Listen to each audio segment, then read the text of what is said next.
বাণিজ্য উপদেষ্টার হুঁশিয়ারির পরও দেশের বাজারে কমেনি পেঁয়াজের দাম। পেঁয়াজের উৎপাদন, সংরক্ষণ ও বর্তমান বাজার পরিস্থিতি নিয়ে আরও জানাতে ফরিদপুর থেকে যোগ দিচ্ছেন আমাদের সহকর্মী এস মাসুদুর রহমান।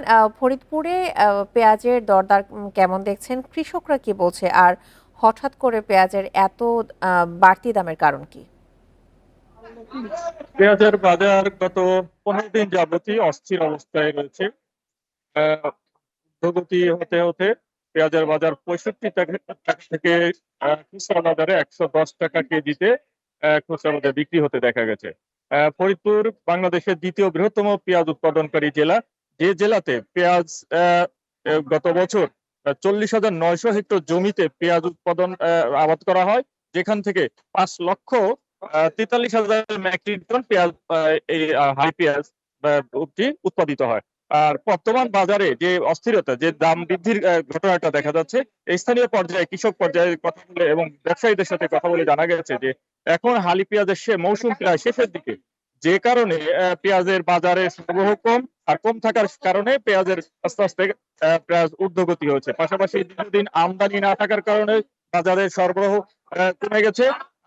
এছাড়া বছরের এই হালি পেঁয়াজটি সংরক্ষণ করা অবস্থায় কৃষক পর্যায় থেকে যে পেঁয়াজটা বাজারে আসে, সেই পেঁয়াজটাই সাধারণত বাজার গুলোতে ক্রেতাদের চাহিদা পূরণ করে থাকে। সম্প্রতি এই বাণিজ্য মন্ত্রণালয়ের হুঁশিয়ারি পর থেকে গত 2 দিন যাবৎ ফরিদপুরের বাজারে পেঁয়াজের দাম কিছুটা কম লক্ষ্য করা গেছে।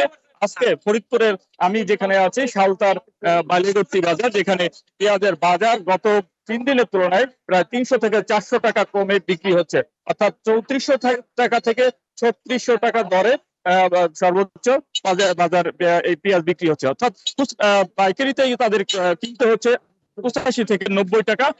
এটা সরবরাহ খরচ বেড়ে তারপরে খুচরা পর্যায়ে হয়তো 100 টাকায় বিক্রি হতে পারে। অর্থাৎ কৃষক পর্যায়ে এবং বলছে যে নতুন মুড়ি কাটা পেঁয়াজ আসা শুরু করেছে। তাছাড়া কৃষকদের মাঝে একটি আতঙ্ক আছে, যদি আবার আমদানি পেঁয়াজ বাজারে আসে তাহলে পেঁয়াজের দাম আরো পড়ে যেতে পারে। তাছাড়াও পেঁয়াজের সংরক্ষণের অবস্থা, আমি কৃষি সম্প্রসারণ অধিদপ্তরের সাথে কথা বলেছি, আমি কথা বলেছি কৃষি বিপণন কর্মকর্তার সাথে। কৃষি বিপণন কর্মকর্তা শাহাদাত হোসেন জানান যে বছরে যে পেঁয়াজটা উৎপাদন হয় জেলায়, তার 20 থেকে 25% পেঁয়াজ নষ্ট হয়ে যায়।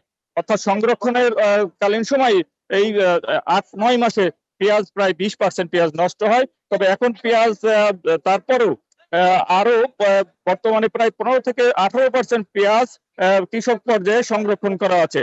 অর্থাৎ তাদের হিসাব মতে বোঝা যায় যে প্রায় 1 লক্ষ মেট্রিক টন পেঁয়াজ আমাদের ফরিদপুর অঞ্চলের চাষিদের কাছে মজুদ আছে। পাশাপাশি এই যে পেঁয়াজের ঊর্ধ্বগতি, সেটা মুড়ি কাটা পেঁয়াজ আগামী মাসের মাঝামাঝি থেকে যখন বাজারে পুরা দমে উঠতে শুরু করবে, হয়তো তখন পেঁয়াজের দাম আরো কমে আসবে এবং নিয়ন্ত্রণে থাকবে।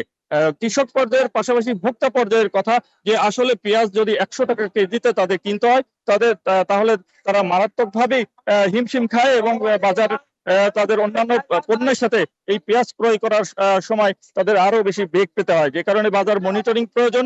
এবং এই মুড়ি কাটা পেঁয়াজ আসার পাশাপাশি যদি ঘাটতি থাকে, সেক্ষেত্রে আমদানি করলেও ক্রেতাদের নাগালের মধ্যে থাকবে বলে তারা মনে করছেন।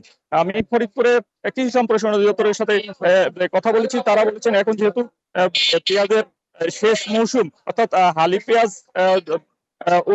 যে মৌসুম, সেই মৌসুম শেষ, যে কারণে বর্তমানে মুড়ি কাটা পেঁয়াজ উঠতে শুরু করবে আর কয়েকদিন পর থেকেই, অর্থাৎ এবং ডিসেম্বরের মাঝামাঝি থেকে পেঁয়াজটা চড়া দামে পাওয়া যাবে।